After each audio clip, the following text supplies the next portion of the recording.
اعوذ باللہ من الشیطان الرجیم بسم اللہ الرحمن الرحیم یا کاشف الکرب عن وجہ الحسین علیہ السلام، اے چہرہ حسین علیہ الصلاۃ والسلام سے غم کو، تکلیف کو، رنج کو، کرب کو، دکھ کو، اذیت کو، آزار کو دور کرنے والے اپنے بھائی حسین علیہ الصلاۃ والسلام کے صدقے ہمارے کرب کو، ہمارے دکھ کو، ہماری تکلیف کو، ہمارے رنج کو، ہمارے غم کو دور فرما۔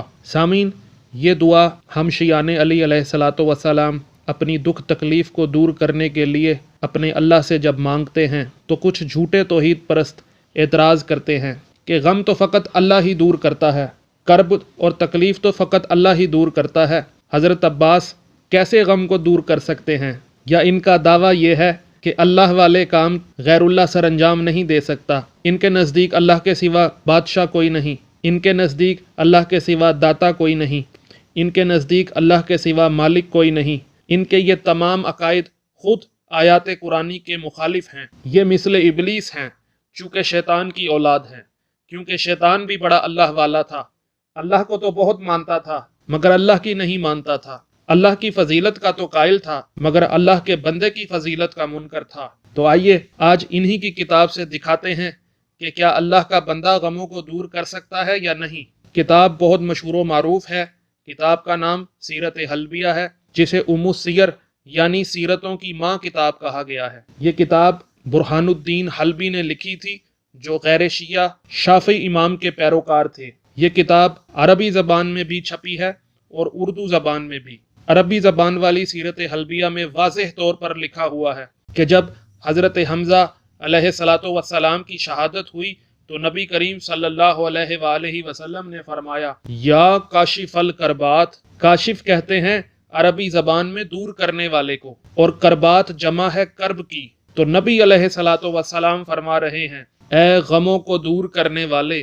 کس کے لیے فرما رہے ہیں؟ اپنے شہید چچا سیدنا حمزہ علیہ الصلاۃ والسلام کے لیے۔ ہمارے مولا رسول مکرم صلی اللہ علیہ وآلہ وسلم فرما رہے ہیں، غموں کو دور کرنے والے۔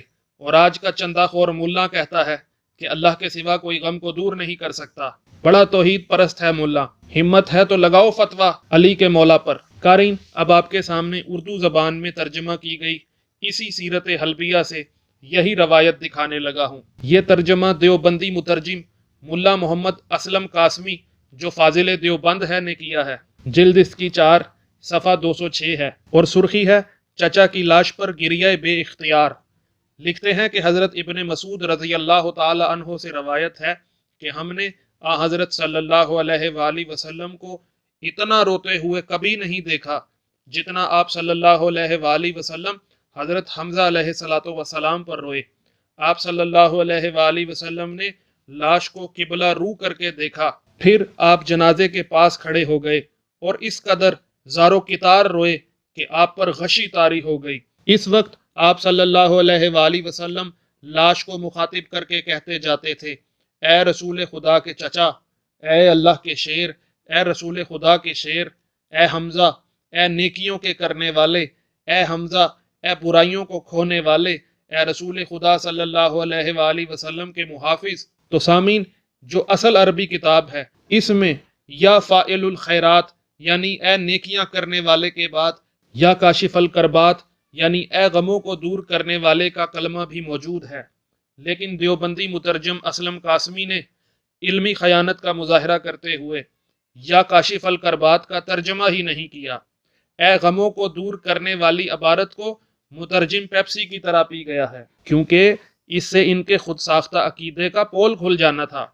اور یہ جو شرک و بدعت کے فتویٰ باز یا رسول اللہ صلی اللہ علیہ وآلہ وسلم کہنے پر اعتراض کرتے ہیں اور کہتے ہیں کہ یا کا لفظ زندہ کے لیے بولا جاتا ہے اور ان کے نزدیک نبی صلی اللہ علیہ وآلہ وسلم زندہ نہیں، تو یہ بتائیے کہ نبی صلی اللہ علیہ وآلہ وسلم نے حضرت حمزہ علیہ الصلاۃ والسلام کی میت پر یا کاشف الکربات کا جملہ ارشاد فرمایا ہے یا نہیں؟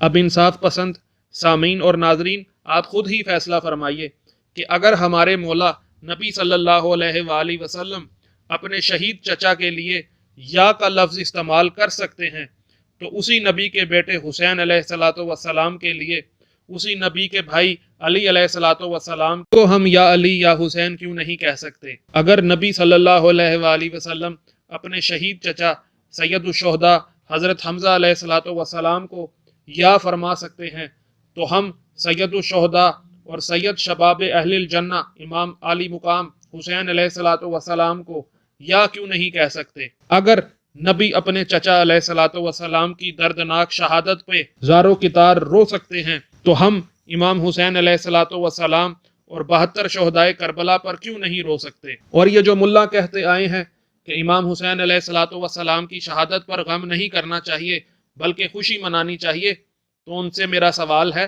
کہ نبی صلی اللہ علیہ وآلہ وسلم نے اپنے چچا کی شہادت پر خوشی منائی ہے یا غم کا اظہار کیا ہے؟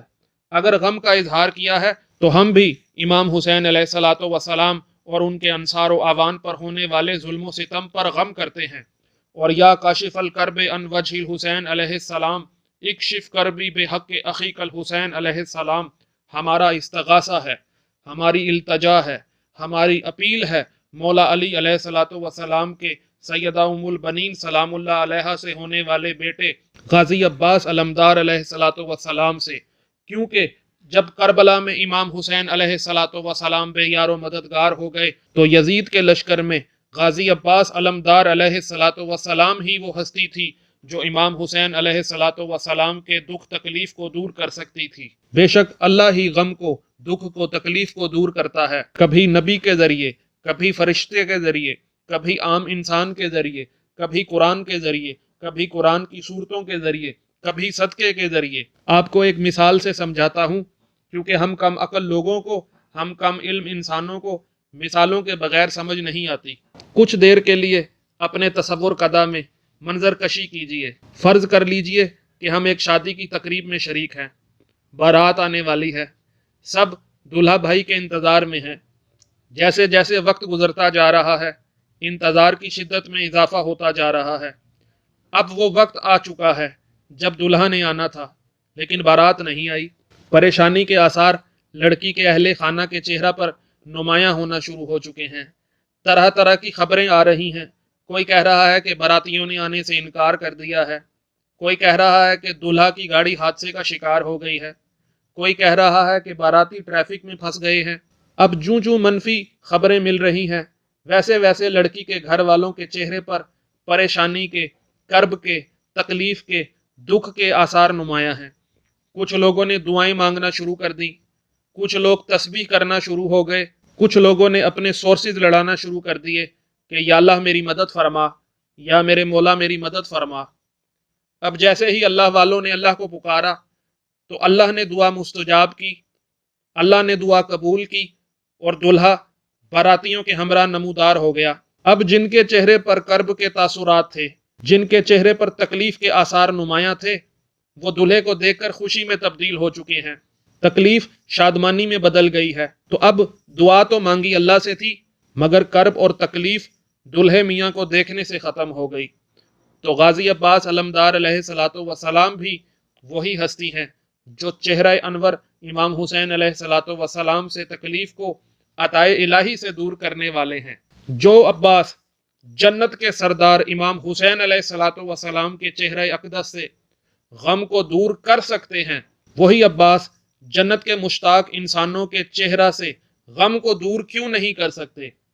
اور آپ کے نانا جان کو جب مشکل پیش آتی تھی تو وہ کسی اور کے ابا جان کے پاس نہیں بلکہ غازی عباس علمدار علیہ الصلوۃ والسلام کے ابا جان یعنی امیر کائنات مولا علی ابن ابی طالب مشکل کشا علیہ الصلوۃ والسلام کے پاس جایا کرتے تھے۔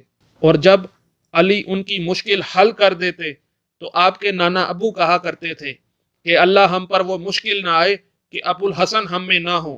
سامعین، یہی روایت بہت سی کتب میں لکھی ہوئی ہے، میں ایک ایک کر کے آپ کو وہ کتابیں دکھاتا ہوں۔ شیخ المورخین احمد بن محمد بن ابی بکر خطیب قسطلانی جو غیر شیعہ کے ہاں امام کا درجہ رکھتے ہیں اور شافعی مسلک سے تعلق رکھتے تھے، نے اپنی شہرہ آفاق کتاب المواہب لدنیا میں اسی روایت کو نقل کیا ہے، جس کا ترجمہ سیرت محمدیہ کے نام سے ہوا ہے۔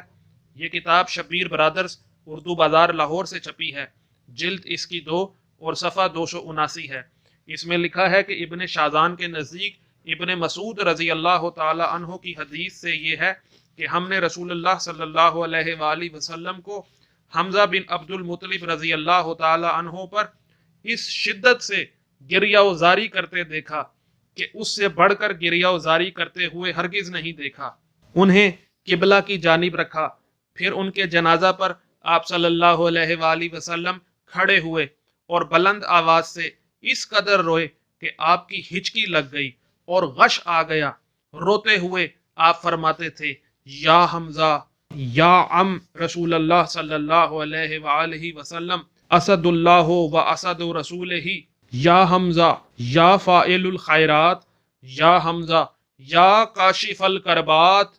اور سامعین، اسی کتاب کی شرح زرقانی نے کی ہے، جسے شرح علامہ زرقانی بھی کہتے ہیں، جلد اس کی 4 اور صفحہ 470 ہے، اس میں بھی اسی روایت کو نقل کیا گیا ہے۔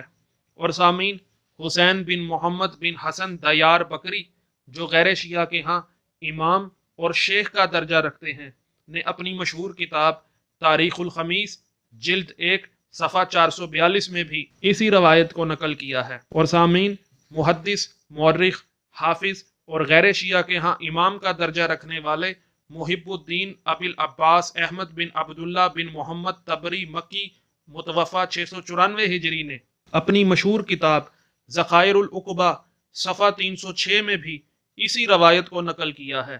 اور سامعین، عبد الملک بن حسین بن عبد الملک متوفہ 1111 ہجری، جو شافعی مسلک سے تھے، نے اپنی کتاب سمت النجوم العوالی فی انباء الاوائل والتوالی جلد 1 صفحہ 374 میں بھی اسی روایت کو نقل کیا ہے۔